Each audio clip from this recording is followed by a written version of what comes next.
Salam alaikum, bienvenue à tous dans ce nouvel épisode de Mes Bricolos, épisode numéro 20 de la saison 3. J'espère que vous allez bien les copains et que vous avez passé une merveilleuse semaine. Ça me fait super plaisir de vous retrouver, hein. C'est notre petit rendez-vous hebdomadaire, notre petit rituel, hein, chaque semaine. Alors pour être très précis, chaque mercredi à 17h heure GMT, c'est l'heure à laquelle je publie un nouvel épisode de Mes Bricolos.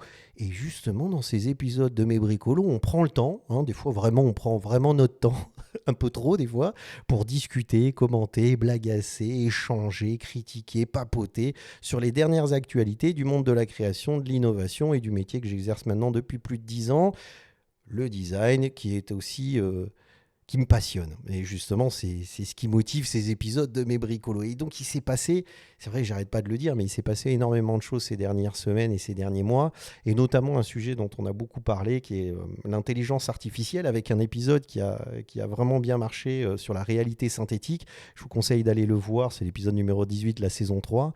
Et justement, il a bien marché, et d'ailleurs, je remercie tous les nouveaux abonnés, parce que je sais que cette vidéo a ramené pas mal d'abonnés, donc ça me fait super plaisir que vous faites... Mais, je vais vous le dire, hein, parce que vous ne le savez peut-être pas, mais maintenant vous faites partie des bricologistes, aussi appelés les bricologues. C'est comme ça que j'appelle mes abonnés. Donc ça me fait plaisir, vous êtes officiellement des bricologues. Alors si vous ne l'êtes pas, les gars, c'est le moment de vous abonner, hein. J'ai vu à quel point YouTube, dès qu'il s'intéresse un petit peu à ce que tu fais et qu'il te met un tout petit peu en avant, bah, tout d'un coup ça marche bien. Il y a plein de gens qui regardent, qui commentent et qui s'abonnent. Et franchement, je ne suis pas aidé, ça m'arrive une fois de temps en temps. Donc n'hésitez pas à en parler autour de vous et puis à vous abonner, lâcher un petit pouce, un commentaire, ce genre de choses. Ça booste. Bon, c'était mon petit moment promo de la chaîne, parce que ça me fait toujours plaisir chaque fois que je vois un nouvel abonné, hein, je vois une petite notification et ça me fait toujours super plaisir. Mais là, on va parler d'un sujet qui est très important. Vous l'avez vu en titre et certainement dans l'illustration, qui est très important parce qu'avec toute cette discussion autour de l'intelligence artificielle, dont notamment une vraie problématique avec où est le réel. J'en ai parlé dans l'épisode précédent de Mes Bricolos, où je montrais même des systèmes d'intelligence artificielle pour reconnaître l'intelligence artificielle. Ouais, vraiment, c'est un truc de dingue. Donc, pour ceux qui ont vu l'épisode, vous voyez exactement de quoi je parle, mais pour ceux qui ne l'ont pas vu, vraiment prenez 2 minutes pour aller le voir. Il y a vraiment une chose qui est très importante et que je voulais partager avec vous, parce que ça m'arrive dans des épisodes de Mes Bricolos de peut-être d'être un peu plus technique, c'est-à-dire de donner des astuces de ce dont je me suis rendu compte en exerçant le métier du design, même en étant étudiant. Donc ça intéresse tout le monde, parce que je pense que c'est une problématique, la problématique des données informatiques, de ce que vous possédez, c'est-à-dire de ces données que vous avez constituées au fur et à mesure de votre évolution professionnelle ou pas, hein, je veux dire, mais toutes ces données sont très importantes, il faut les posséder, il faut les garder, il ne faut pas faire l'erreur de les mettre sur des plateformes qui peuvent les supprimer comme ça. Donc on va en discuter, on va parler de ça, parce que pour moi c'est plus vrai que jamais. Parce qu'en fait, aujourd'hui, avec l'intelligence artificielle, c'est les données que vous avez constituées et que vous avez créées qui, qui, euh, qui ont une valeur inestimable, contrairement à l'intelligence artificielle qui, elle, peut créer de la donnée de façon, j'allais dire, infinie. Vous voyez ce que je veux dire? Et je prends justement comme exemple, parce que je viens de le terminer, mon nouveau site internet que je viens de mettre en ligne, et je vais vous donner les astuces. Et pourquoi? Parce que justement, moi, je suis resté très conscient de cette problématique de garder ces données, et je vais vous montrer un petit peu les astuces, un petit peu la façon dont il faut procéder en tout cas moi, que j'utilise pour faire attention à sécuriser ces données et à les garder dans des endroits qui sont utiles et sur lesquels vous pouvez toujours revenir. Vous voyez ce que je veux dire? Et je pense que c'est très important. Donc c'est vrai, je vous l'accorde, c'est peut-être un épisode qui va être un petit peu plus pour les professionnels du design ou pour des étudiants, mais je pense que c'est vraiment tout le monde. Alors ça, tiens, ça c'est mes bureaux, vous voyez les gars, et moi je suis ici, là, j'enregistre cet épisode, je suis là. Je suis derrière cette fenêtre. Ouais, petit clin d'œil comme ça. Mais allez voir mon site, hein. Vous l'avez en haut, c'est la nouvelle adresse. Alors de l'autre côté, pardon. Ah non, pardon. Ah oui, parce que les trucs sont inversés. Oh putain, c'est dur. Voilà, youdesduray.com, j'aurais pu le dire plutôt que d'essayer de me galérer à le montrer, mais vous avez compris l'idée. Donc allez voir ce site internet si vous voulez, comme ça vous verrez mes créations, mes dernières créations, et un peu tout ce que je fais et tout ce que j'ai pu faire dans le design et la création. Mais en fait, qu'est-ce que je cherche à vous montrer, avec ça, c'est en fait de vous dire que j'ai vu plein de sujets, plein de vidéos où on dit ouais, comment tu peux gagner de l'argent, j'ai demandé à ChatGPT de gagner 5 000 € par mois, j'ai fait ci, j'ai fait ça, mais en fait, tout ça, j'ai pas testé, j'ai rien testé de tout ça parce que moi je sais que s'il y a rien de magique, hein, c'est que du boulot et c'est des heures et des heures de boulot qui font que vous capitalisez sur ces acquis qu'après vous pouvez les valoriser. Mais je me suis quand même amusé à poser la question parce que ce qui est fondamental et ce qu'il faut comprendre, c'est que tous ces nouveaux outils vous permettent un petit peu euh, d'avoir une nouvelle méthode de réflexion. Donc ça ne veut pas dire pour autant qu'il faut les mettre de côté, mais il faut les utiliser de façon spécifique et orientée par rapport à un objectif que vous avez défini. Et notamment dans ce sujet, cet épisode de mes bricolos, c'est comment protéger ces données. Et donc c'est une question que j'ai posée à ChatGPT et j'avais les réponses, mais je voulais voir ce qu'il en disait. Alors bien sûr, il parle de plein de choses. Il dit des mots de passe assez compliqués, même très compliqués. Plus ils sont compliqués, mieux ils sont. Une authentification à 2 facteurs. Alors ça, c'est incroyable et il faut absolument le faire, surtout avec l'arrivée des ordinateurs quantiques. Alors là, c'est primordial parce qu'il n'y a plus rien qui va tenir avec ces nouvelles machines. Enfin là, je fais une digression, je n'ai pas besoin de m'étaler là-dessus, mais je veux dire, c'est de plus en plus dur de sécuriser ces données. Et ça, il faut vraiment faire attention à sécuriser vos données parce que je vous dis, c'est ces données-là qui sont importantes. Utilisez un logiciel de sécurité. Alors, il parle de VPN. Faites le test, c'est-à-dire utiliser ChatGPT et dire, bah, tiens, demandez-lui comment je peux sécuriser mes données. Moi, mon astuce, c'est Norton. J'utilise Norton Password Manager qui fonctionne très bien. J'ai une version Chrome, j'ai une version sur mon iPhone. Tout est mémorisé là-dedans. J'ai une sécurisation à 2 facteurs qui me permet de vraiment faire attention à ce que tous mes mots de passe soient bien enregistrés et bien protégés. Ils sont enregistrés dans cette application et ça me permet de garantir la sécurité de mes données. Et il m'avertit, c'est-à-dire l'avantage, c'est qu'il il existe plein d'outils. Moi, je vous parle de l'outil que j'utilise, que j'ai sur mon iPhone, iPad et sur mes fenêtres Chrome. Et en fait, il mémorise. Moi, je lui demande de générer un mot de passe que je ne retiendrai jamais, qui est très compliqué, à 24 caractères, chiffres, majuscules, tout ce que tu veux. Je le copie et je le mémorise directement sur Norton. Alors, je fais très attention à ce que l'accès de Norton soit toujours assuré par justement la reconnaissance faciale ou la technologie, vous savez, de la reconnaissance des empreintes digitales. Et tout ça, en fait. Donc, c'est une application qui fonctionne très bien et qui permet de sécuriser vos mots de passe. D'accord ?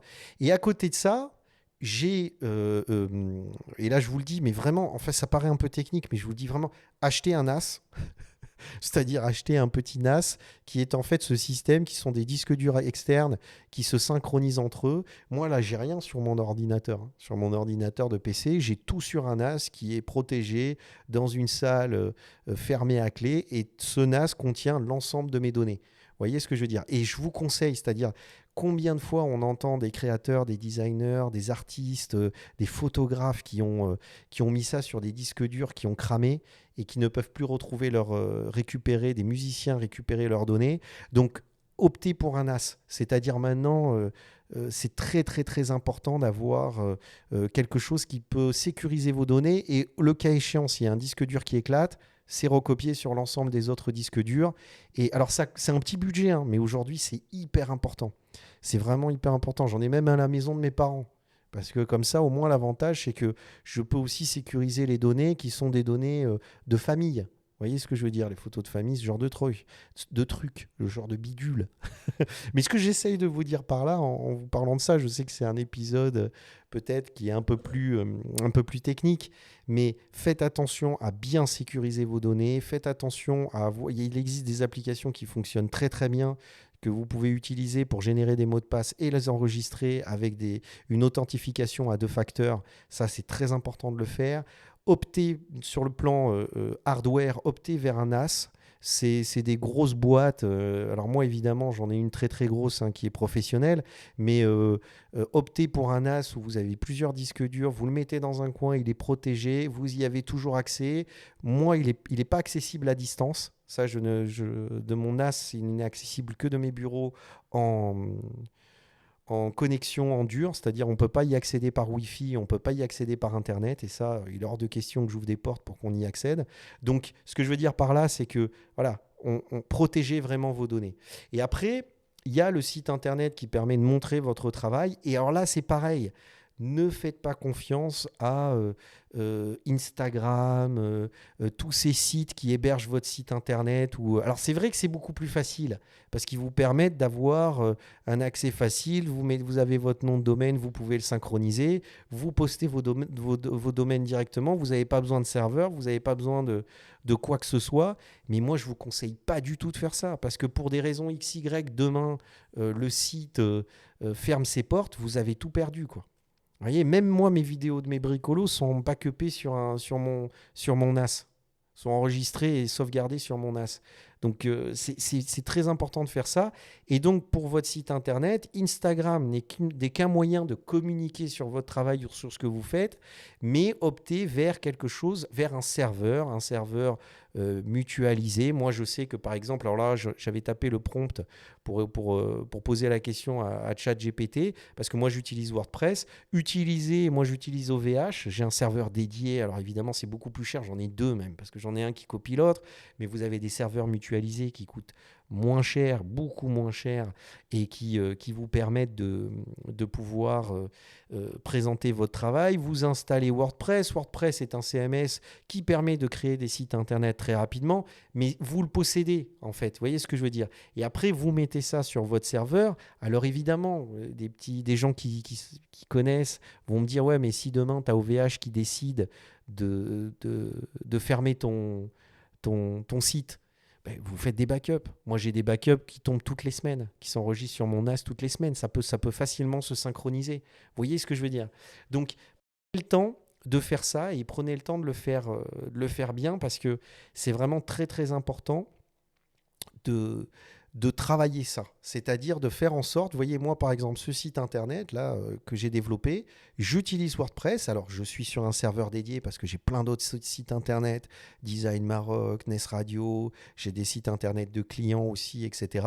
Donc, je suis sur un serveur privatisé, je suis sur un serveur hyper sécurisé. J'en ai deux, un pour sauvegarder l'ordre, je vous l'ai déjà dit, mais je le répète parce que c'est très important.